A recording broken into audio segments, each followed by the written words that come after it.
So one of the things that we do at Lightcast is we do a few things where we have our own internal AI products, but we're not trying to be an AI company. We're a data company. And so one of the ways that we want to do this is we actually want to integrate with other organizations to be able to empower their AIs. So if you're going into, a chat GPT and saying, write me a job description for XYZ role, it's going to give you somewhat of a generic perspective on that. But what if you wanted to be able to tie those skills in that job description or that profile to what skills are increasing or decreasing in the market, what's going on with wages, what is the population in your geography that has the relationship with those skills? That's where you want to be able to tie in Lightcast data to be able to show those relationships, and it's going to add that flavor to say, this is going to be a really difficult job to fill.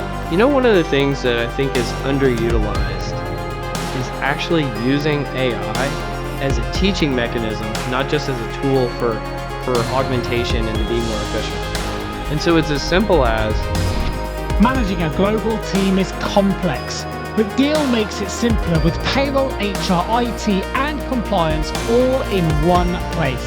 That's why over 35,000 businesses trust Deel to hire, pay, and manage teams worldwide. See how Deel works at deel.com/NICKDAY. That's deel.com/NickDay. Deel, your forever people platform. Hello and welcome back to the HR L&D podcast. I'm your host. My name is Nick Day. I'm JGA Recruitment's CEO, and we are a specialist recruitment provider providing HR staff across the globe. Now, what would you say if I said to you that one of the most disrupted roles aren't necessarily what you expect in the world of talent? If you're an HR leader, recruiter, or even a business strategist, this episode, I think, is going to be for you, because today we're going to be talking about the speed of skill change. And this has all come from a fascinating report from Lightcast that revealed that how 1/3 of all jobs have changed since 2021. There's a lot more insights beyond that as well we're going to be exploring today. But what I really want to find out is, what does this mean for businesses? What does it mean for HR leaders? And what does it mean for those talent acquisition specialists like myself? And how can we use these insights to help future-proof our workforces? Well, today we are joined by a special guest, Dr. Cole Napper. He's VP of Research and Insights at Lightcast that produced that report, and they are one of the world's leading labor market analytics firms. Cole is a top thought leader in people analytics and workforce intelligence. I tell you, go and Google the name. You'll find so many reports, podcasts, and other materials that he's been involved in. It will blow your mind. But let's just say he has experience with leading organizations, including Texas Instruments, Toyota, PepsiCo, and more. And he's the co-host of his own show, the very popular podcast called Directionally Correct Podcast. I will put a link to that as well if you enjoyed today's show, so you can become a subscriber of his as well. So look, without further ado, welcome Dr. Cole Napper to the HR L&D podcast. How you feeling? Oh gosh, you're setting me up, calling me a doctor today, so I have to live up to that expectation. But it's good to see you, Nick, and I appreciate you for having me on.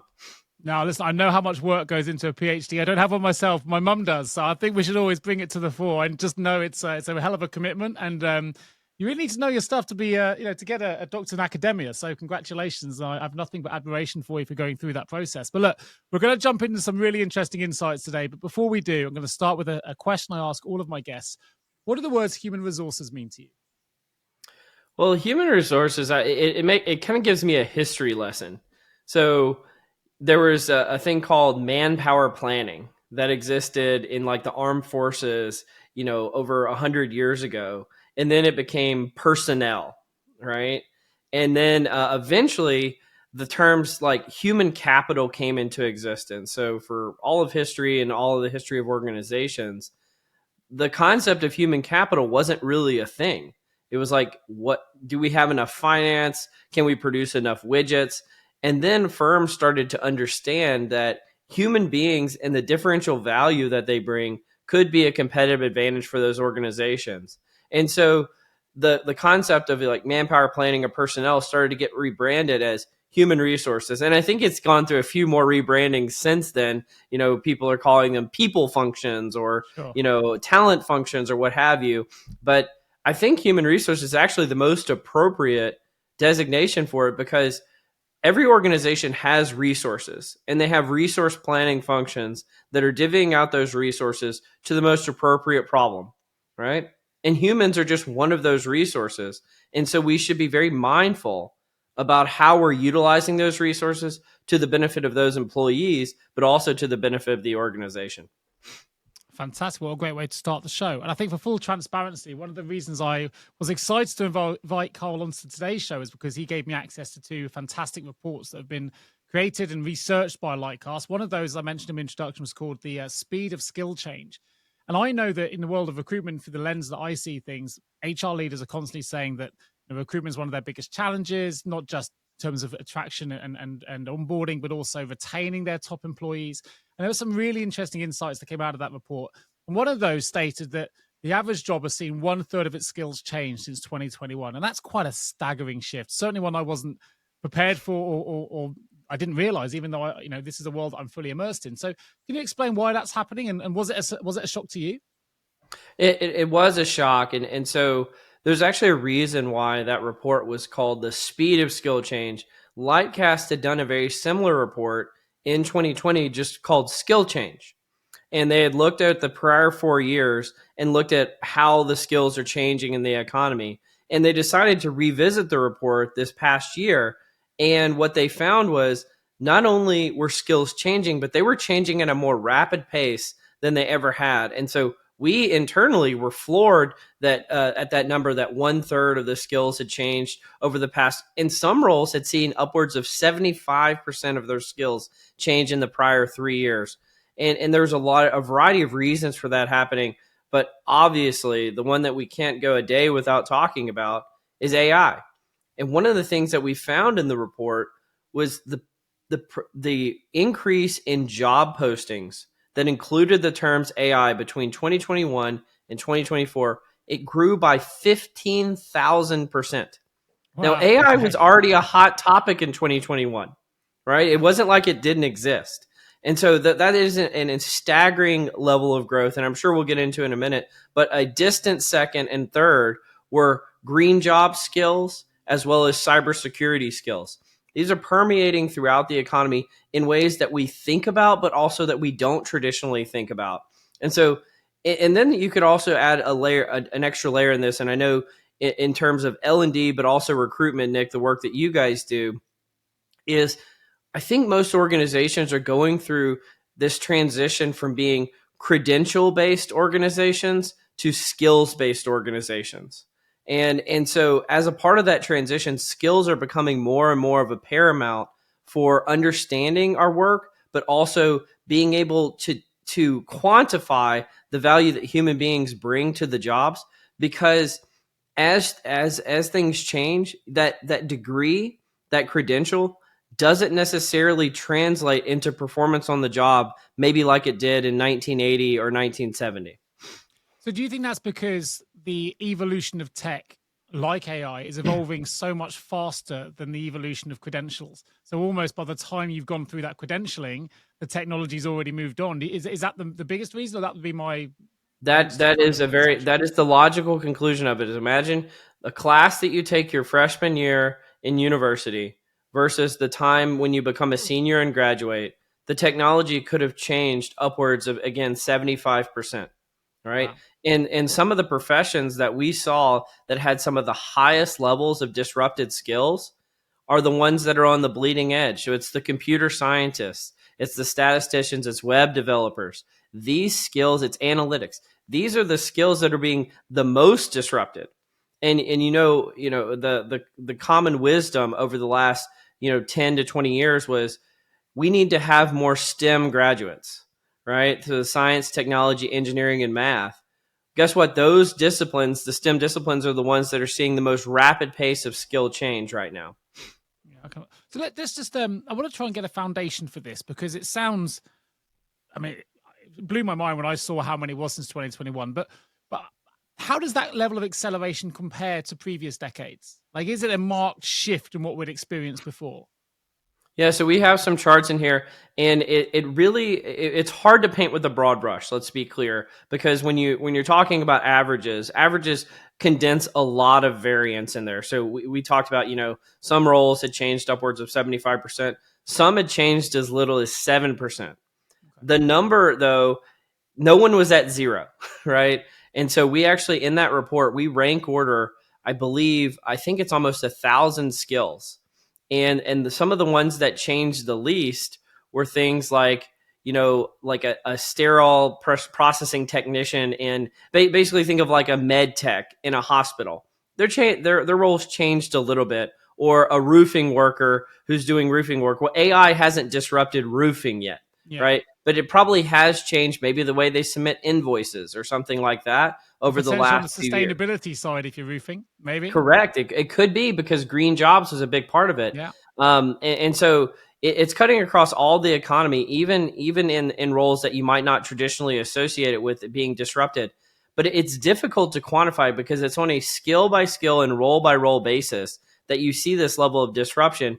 And there's a wide variance in terms of how they're impacted. And so, dishwashers, cooks, very low changes. Clinical data systems specialists and data scientists and validation engineers, again, these are upwards of 70% change in the last 3 years. Wow. So key drivers then we know are AI, sustainability, and cybersecurity from what you Mm-hmm. mentioned. What are the kind Yep. of skills that you're seeing declining? And what are the kind of skills you're seeing emerging? You've kind of lent yourself a little bit towards what some of the emerging ones might be. What about the declining skills? Yeah, I think the skills that you see declining is what I would. Well, and this lends itself to another line of research that we did called the rising storm. Is one of the things that we're seeing in terms of societal demographics is every day a baby boomer is retiring, and they're being replaced not by another baby boomer, but another Gen Zer, right? And if you just look at it from a set of credentialing, a baby boomer that retired is likely to have between a 30 and 40% chance of having that credential, that college degree of some sort. Yeah. But they're not being replaced by another person with that with a 30 or 40% chance. A Gen Zer has a 60 to 70% chance of having a college degree. And so what we're seeing declining is, think of the skills trades, the vocational trades, the service sector roles. There is a complete culling of those skills right now in society. The thing is, they're not declining in terms of their demand. They're declining in terms of the population that has those skills to fill those roles. And so Lightcast has pulled, we look at a lot of job postings and job profiles. If you look at the top 20 job postings right now in the United States, 19 of them do not require a college degree. And the only one that does require a college degree is an RN, a registered nurse.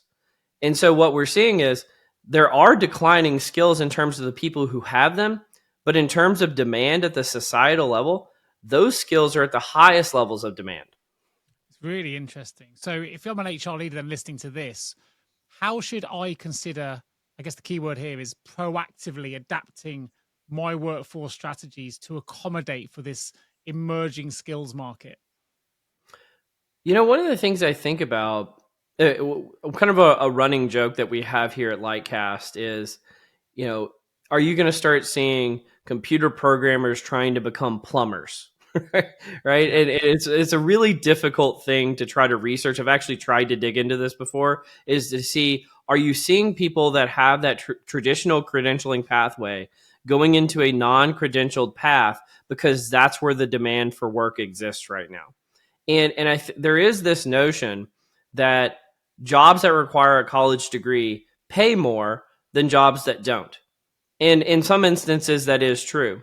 But my colleague, Ron Hetrick, who did a lot of work on the rising storm, which is some of the research I'm referencing about baby boomers retiring and all of this, he likes to give this story about, think about two 18-year-olds who are graduating their high school years. And one decides to go get a 4-year degree in accounting.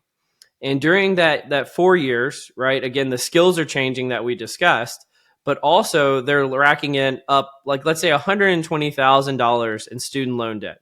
And they have no real job experience yet. When they graduate, they're likely to get a $50,000 a year job in accounting, right? Well, take that conversely for a student who decides to go into a vocational skill, let's say plumbing again, right? When that student goes through that program, it's usually an apprentice-based program. So they're also earning while they're going to school, and it's usually a 2-year program. And so they graduate, they have no student loan debt. They're also making $80,000 to $90,000 a year as a plumber.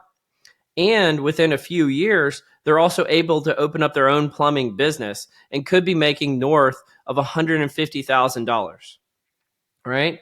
And so if you look at that at a societal level, there's actually many more employable skills and good jobs to be had in these vocational trades. And that's not the traditional way that we've talked about it before as a society.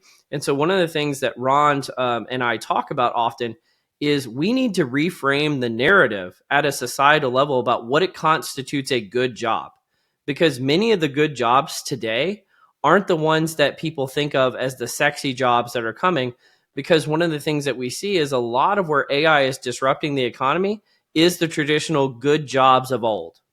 HR leaders, I know you're driving culture, transformation, engagement, and now digital reinvention as well. But none of that works without the right people in the right seat. I'm Nick Day, host of this podcast, but also founder of JGA Recruitment Group. And here's what I hear every week, top HR leaders. They say, Nick, we can't find the talent. It's our biggest challenge. And when we do, we can't retain them. Well, that's where we come in. At JGA, we specialize in HR recruitment and only HR recruitment. From executive search assignments placing CHROs, to contingency hires finding HR pros, to global HR transformational contract placements, and every people role in between. Across every vertical and at every single level, we know where the top people are, what motivates them, and most importantly, how to get them excited about your opportunity even if they're not actively looking. With engagement rates over 90%, we don't rely on job boards. We rely on relationships. We place fast, we place right, and we do it in a way that reflects your brand, your values, and your goals. So if you're building a strategic HR function, please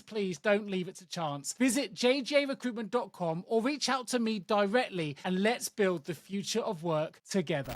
Yeah. It's really interesting. And by the way, anyone listening to this, if you're interested in either of these reports, one's called The Rising Storm and the other is the Speed of Skill Change, you can access both of those through the show notes of this episode. I'll put links to both these reports and I highly recommend you download them. Really interesting insights and really good coffee reading to get your head around some of this. I think you make an interesting point around the plumbing situation as a vocation, because particularly the Gen Zers now as well, there are there's a lot of noise socially to say, hey, you know what, you shouldn't be doing this. You don't need to go to university, get a degree, because actually go and learn crypto, go and invest here. There's so many get rich quick schemes kind of out there now, almost pulling the new, I guess, talent workforces, if you like, away from what would usually be a traditional way into working. They're working from home. They're trying to create these new ways of doing things. Then I also think about the podcast I recorded with Rich Diviney, the Navy SEAL, who talked about the new skills currency being really one about attributes rather than credentialing.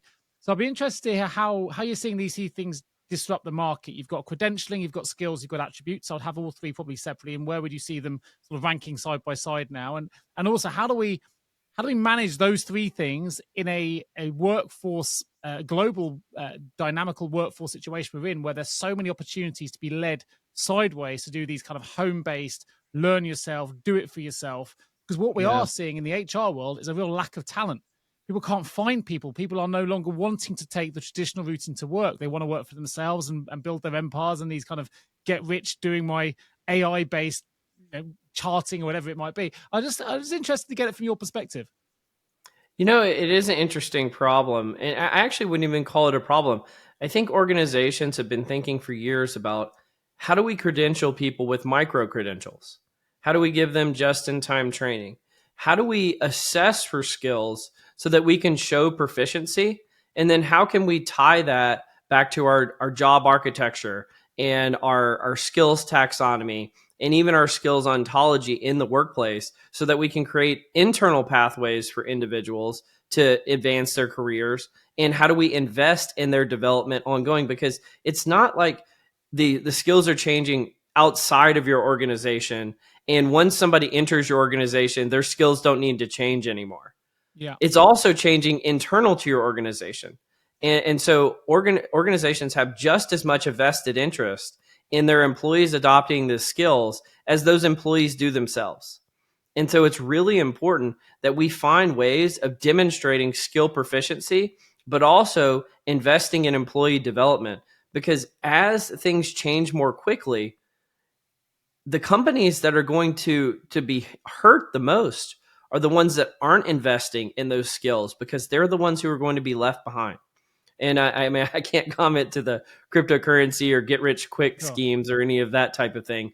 But I think what you're seeing is employees, what I would frame it as is employees taking their development into their own hands, right? And that's an important trade, or not trade, an important way of thinking about um, development as we go forward. And so if I think about how I'm selecting candidates in 2025 and onward, I want somebody who has resilience, who's a self starter, who can use teamwork and collaboration, all of the softer skills that we also measure. But I also want to think about somebody who is a self starter on their own development and is pursuing the skills on their own. Those are the types of individuals that are going to have that proactive look at the future that my organization probably wants to recruit and retain. I couldn't agree more. I mean, for me as a recruiter, those individuals are like gold dust. And when you find them, they're usually very easy to place. And we can speak to clients Mm-hmm. and say, I've got someone that we know you're going to be interested in. But I guess I want to take it back to that noise situation, because I bring it from an HR perspective where they're still saying that talent and retaining and attracting is one of their biggest challenges. And from my lens as a recruiter, I'm saying actually we've got so many tools out there now. You've got LinkedIn, you've got Indeed, and many others Mm-hmm. out there that say, hey, talent is everywhere. People might think, why do I need a recruiter here? Because Nick, I can find talent myself. There's so much noise, so many different places. But I think similarly in the way that the skills have evolved, so has the world of talent. And I know that's obviously your reports are very heavily immersed in the Yeah. world of talent movement and skills, because I think that the conversation now is much more about engagement. You can find the talent, but can you get them to engage with you? Can you get them to really build Mm-hmm. into what you're trying to do? Because they're getting emails and calls and phones all day long from different people because you're so easy to find. How do you get those individuals to actually come back to you? So how's that kind of dynamic of this additional noise feeding into that landscape of, if I'm thinking now, if I'm a job seeker, how do I know which course to take? How do I know which skill is going to take me the next, or which HR director to listen to, or which talent approach I should engage with? There's so much out there now. It can be really overwhelming. Well, first of all, they should be listening to Nick Day, experienced podcast host. If you're going to be checking your inbox, be looking for his emails. So well done, Nick. Very kind, Cole. I think about it, though, in terms of going back to the skill change report, there's a section in that report called A Tale of Two Labor Markets, right? And we talk a lot about it in terms of knowledge workers versus kind of the service sector or skilled workers, where there's this complete dynamic where if you're trying to get a service job right now, people would be banging down your door to hire you. Whereas a lot of knowledge workers, you see a job posting for one of those roles and there might be 500 applicants in 30 minutes. And it's because there's two different labor markets going on right now. But for the most technical and disciplined skills, it's those people are receiving phone calls and emails and all the things that you described head over fist. And so Yeah. I might say, instead of it being knowledge workers versus service sector or skilled workers, I might call it in demand versus not in demand, and people who are proactive versus who are resting on their laurels. The person who is getting the recruiters knocking down their door, this is a person who's staying on the bleeding edge, who's delivering value for their organizations. And guess what? They're the ones who are staying most up to date with the skills that are needed in the economy of today, but also the economy of tomorrow. That's a completely different labor market than somebody who got a college degree in 2000 and hasn't taken a training ever since.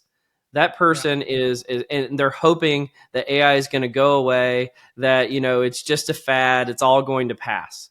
And the reality is, I'm not a recruiter, so I can't tell you how to best get in touch with those candidates and like what activities work the most effectively. But what I can tell you is those individuals are going to command a premium. And that premium is only going to grow as we see the divergence between the folks who are investing in their skills and the folks who are resting on their laurels. It's a brilliant response. So to help the HR professionals listening to this that are trying to attract the best talent, are there anything they can do to, I don't know, rethink the way they write their job descriptions to align with evolving skills? You mentioned the 15,000% Mhm. increase, I think, in the word of AI. Or are there any sort of AI or data-driven strategies that you've seen really have a positive impact in improving candidate engagement, attraction, or retention? Correct. So one of the things that we do at Lightcast is we don't actually we do a few things where we have our own internal AI products, but we're not trying to be an AI company. We're a data company. And so one of the ways that we want to do this is we actually want to integrate with other organizations to be able to empower their AIs. So if you're going into, a chat GPT and saying, write me a job description for XYZ role, it's going to give you somewhat of a generic perspective on that. But what if you wanted to be able to tie those skills in that job description or that profile to what skills are increasing or decreasing in the market? What's going on with wages? What is the population in your geography that has the relationship with those skills? That's where you want to be able to tie in Lightcast data to be able to show those relationships. And it's going to add that flavor to say, this is going to be a really difficult job to fill. Or perhaps we're going to get 500 applications in 30 minutes. And so we better be prepared to shut this job rec down almost immediately after we post it. And we're going to be awash with candidates. And in those cases, it's really important to know that in advance. And you can also see, what are the most emerging skills? Like, these are going to be the tip of the spear, the bleeding edge. These are going to be the ones that your organization needs to know about, but also needs to be able to target the candidates who have those and look at the job profiles. Where do those people exist? Geographically based. What organizations do they exist in? What is the education that they pursued to get those skills? And that level of insight is what's going to bring competitive advantage to the firms who have that information versus those who just go to an AI and say, write me a job description. Yeah, it's interesting because when you were talking, I was thinking about where AI serves us in so many ways, and it makes things easier for us as a tool. When you think about those 500 applications, LinkedIn, great resource, but with the easy apply function, people don't even have to look at the job spec now. They can just press easy apply en masse, and that means you might get 500, but the relevancy of those applications could be completely subpar. Sometimes you have to kind of sift through them, and it changes. So we know that AI isn't just changing skills. We can see that let's be honest, it's redefining jobs entirely. I think I looked at your report and you mentioned there the AI posts have skyrocketed 15,625% since 2021. It's crazy. So how should HR leaders and businesses approach AI adoption then without overwhelming their workforce? Because clearly their existing workforces, if they haven't moved yet, are going to be wanting some level of investment in this skills adoption as well, and they've got to do it, but they don't want to overwhelm them or overcomplicate something that may already be working. So how do we get that imbalance? It's interesting. I was just coming back from the Transform conference in Las Vegas, and one of the speakers there cited some research that they had done. And I don't know the validity of this, but it sounded good. So let's go with it. And they called it the 20-30-50 plan with AI. And what they found was 20% of their employees were adopting AI and were good at it. 30% were adopting AI but had no idea how to use it. And 50% were not adopting AI and hoping that all of this AI craze would blow over. And the thing that you have to think about is you have to have a different story and a different message and a different persona for each of those groups. For the people who are getting AI, get out of their way. Please let them adopt it, let them use it. For the 30% who are trying to adopt it but don't know how, your organization needs to be providing resources and guidance and governance for how to get them up to speed. And for the 50%, and it's about communicating to them that this is about augmenting what they do, not automating what they do. They said that they had done some surveys into why this 50% wasn't, getting with the program per se. And what they found is the number one reason is people just thought that if they started using AI, that the organization would realize that the AI would do their job and they wouldn't need them anymore. It was very completely fear-based. And if you think about something that it's happening because of fear, the first thing you have to do is establish trust, right? And I think this is where human resources comes in, because human resources, they have the skill set to come in, do change management, establish trust, engage people, and get them to buy into these type of programs. Because if it truly is augmentation focused, it's only going to empower those people to do even more great work, not come in and just replace their jobs.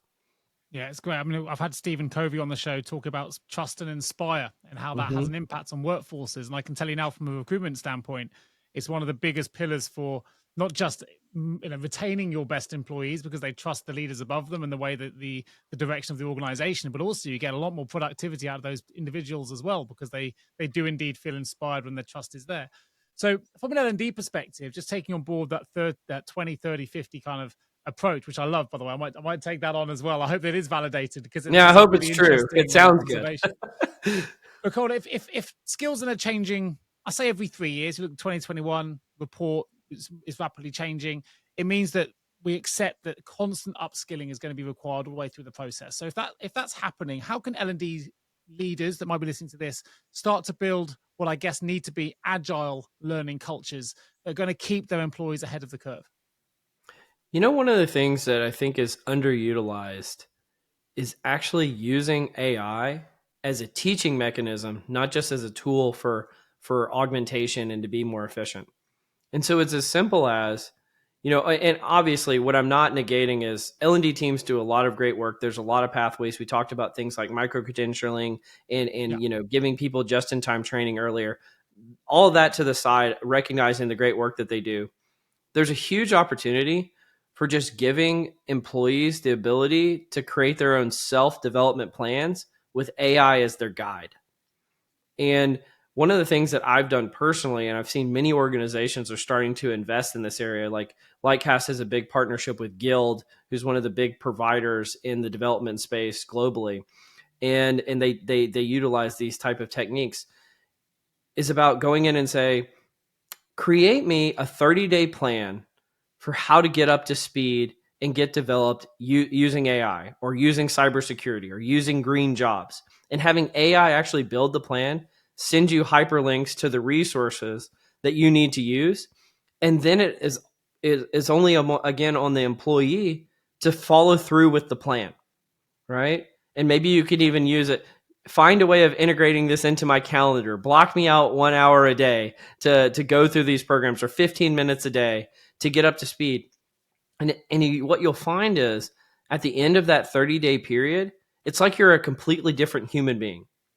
Things that used to seem difficult or foreign are banal and normal because you know what you're getting into now, and it's no longer scary. You actually feel like I'm kind of a part of this trend now. I'm no longer, watching the wave crash over me. I'm surfing the wave with everyone else. And that's kind of the fun part of development that I think everybody's gone through at one point in their life, is when you're truly being developed, it feels great. Yeah, I couldn't agree more. It's a really, and funnily enough, when reflecting on what you were saying, I think I've kind of done that. Maybe not as precise as the 30-day roadmap, but I've certainly asked AI to give me some Mm-hmm. guidance on how I can learn, undertake a certain learning journey. And it's given me some great responses. And you mentioned earlier about the power of micro learning. There's kind of micro courses now that can really help develop. So it's a really good opportunity for companies to show that they are supporting lifelong learning, albeit potentially with the support of AI and these kind of micro courses. So look, we've talked about two of your research reports that you've released. What are you working on right now? And is there anything in those other reports that perhaps I haven't asked you a question about that you wanted to bring to the attention of our audience?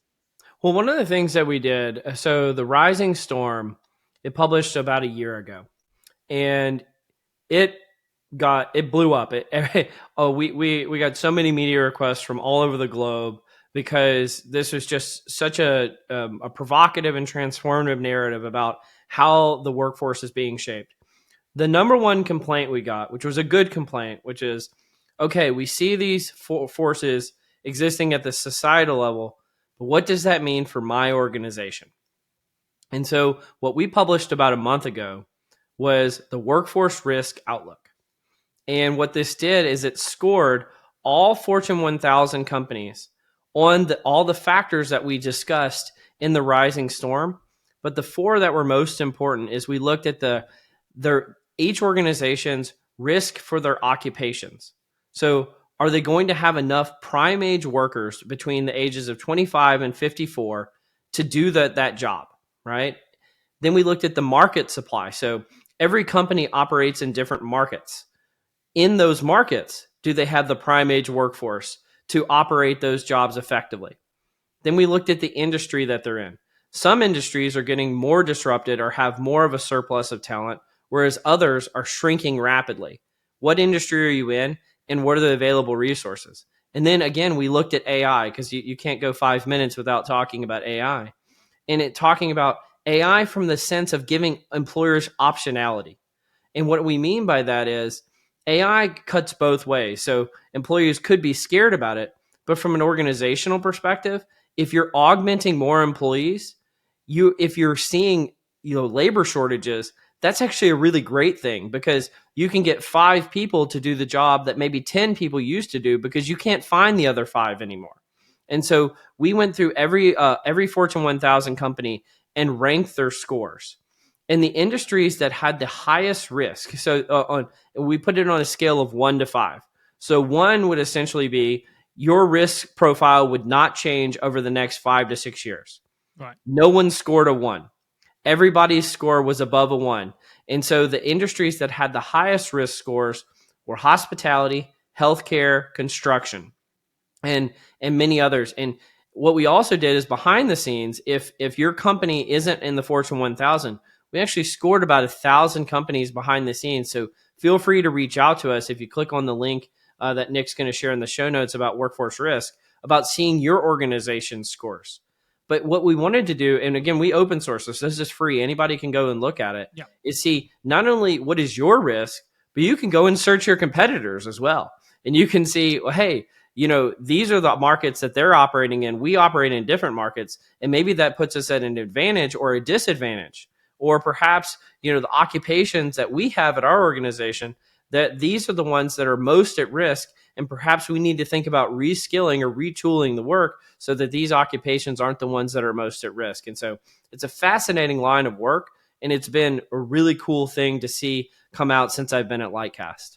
Sounds, a little light bulb goes off for me. If there's talent acquisition specialists listening to this, they've always had a dream of setting up their own recruitment agency. That sounds like a great place to start, right? To look at where there are skill shortages, where there might be a need for an external recruitment firm.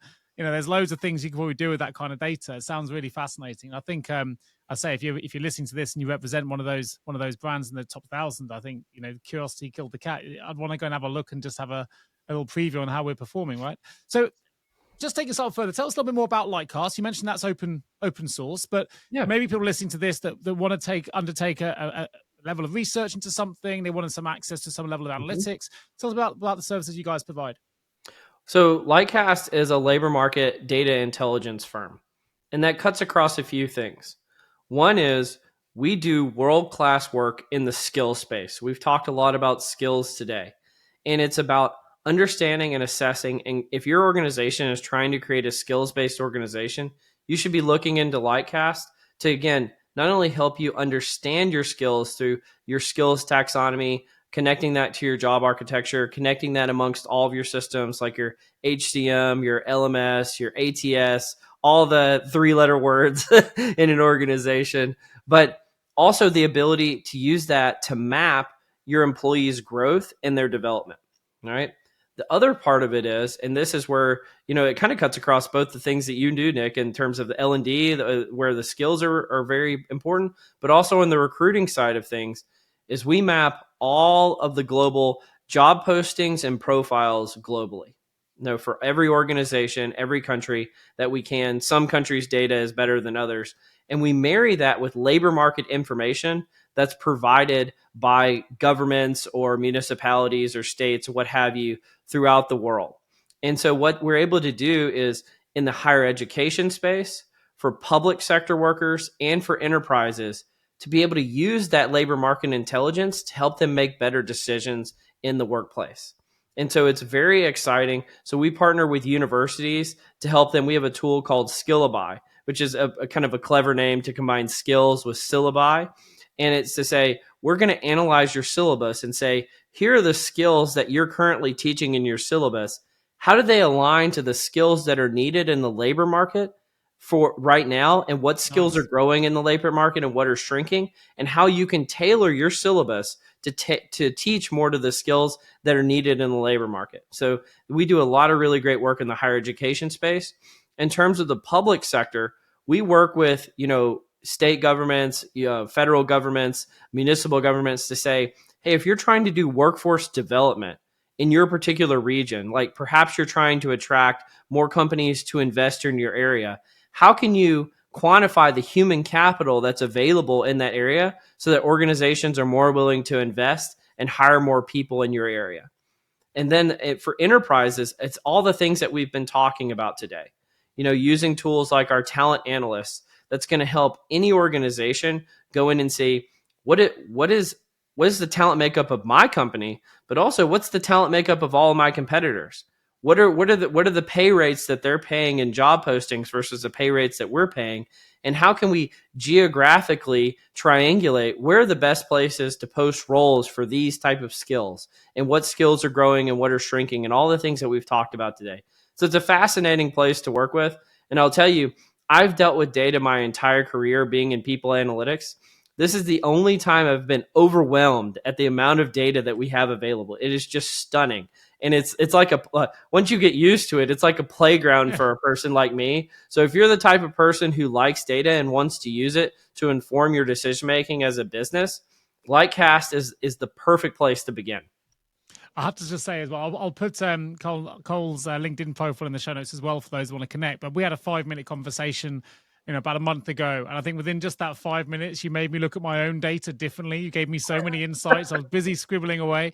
For anyone that hasn't seen these reports or aren't interested, let me just say that you may think you know all the metrics you need to look at. I guarantee when you read these reports, you'll find another way of looking at something. And you always, it's kind of a lateral view, right? We always think logically, well, we're going to look at cost per hire, time to hire, CVs to interviews, all the standard kind of metrics. And then you guys will come in and look at it in a totally different way with a metric I'd never thought about. And it's like, yeah, that makes sense. And actually with that additional data, I can make a better decision. So it's really insightful, really interesting stuff. I want to finish with one question for you, really, which is a future prediction. For someone that has all this data at their fingertips, you're obviously making a lot of research and making predictions. Yeah. What would be the bold prediction that you would make on the future of talent management, on the workforce? I'll let you pick what the bold prediction is about. You've got the data there to support it, but I'd be interested to know. One of the bold predictions that I've made in terms of our workforce risk outlook is that organizations who decide to be proactive, who assess their risk, and let's say for the sake of argument, their competitors aren't assessing their risk, they're the ones who are going to take market share, that are going to lead in their sectors. And so imagine you're an organization who has lots and lots of revenue and you're at a very high risk. Guess what? If one of your competitors is a smaller organization but has much less risk, they're looking at you as a meal because they see that your risk is their opportunity.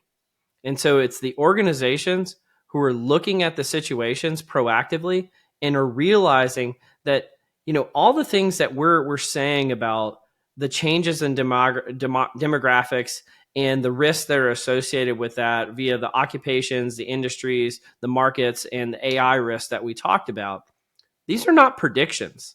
They're inevitabilities, right? Like it takes exactly 20 years to create a 20-year-old.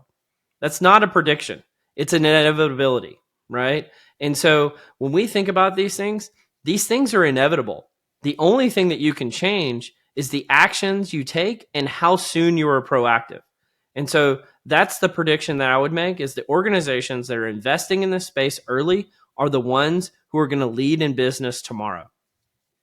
Fantastic. Look, Dr. Cole-Napper, it's been a incredible conversation. I think lots of insights to take away. The speed of skill change is clearly accelerating way faster than even I appreciated. And I'm obviously fully immersed in this space. So thank you for bringing that insight to myself and hopefully to our listeners as well. I think it's clear that businesses need to adapt or they're going to be left behind, as you just mentioned there. They're going to be the food for others. We've got to accept that AI is transforming jobs, and HR and L&D teams, they've got to have to balance that technology with human-centered leadership and engage your teams, whether it's through micro-learning or others, to keep them retained in the organizations. I think so many insights to take away from today's conversations. Thank you ever so much. And certainly for those that want to learn more, just to reiterate one more time, I will put a link to Lightcast's website in the show notes. You can find it at lightcast.io. There'll be a link in there to Cole-Napper's LinkedIn profile, as well as to Cole-Napper's very own podcast. If you really are interested in insights and all these things and how it impacts the workforce, Please do check it out. We're all about sharing audiences here if you're a podcast host, which is great. His show is called Directionally Correct podcast. There will be a link in there in the show notes as well. And of course, most importantly, if you want to get access to the reports we've been talking about on today's show, the rising storm or the speed of skill change and the risk outlook as well, all three will be available in the show notes. So click straight through, download those and have a read of those at your leisure.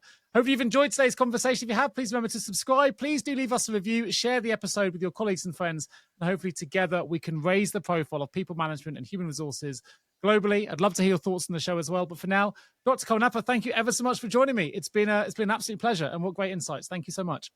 Thanks, Nick. Global teams are more connected than ever, but managing payroll, HR, and IT can still feel fragmented. Deel simplifies global work with one platform that keeps everything running smoothly. No compliance guesswork, no third-party payroll, just seamless operations backed by 24/7 expert support. That's why over 35,000 companies trust Deel to handle their global workforce. Visit deel.com/nickday to see how Deel can help. That's DEEL.com/NICKDAY. Deel, your forever people platform.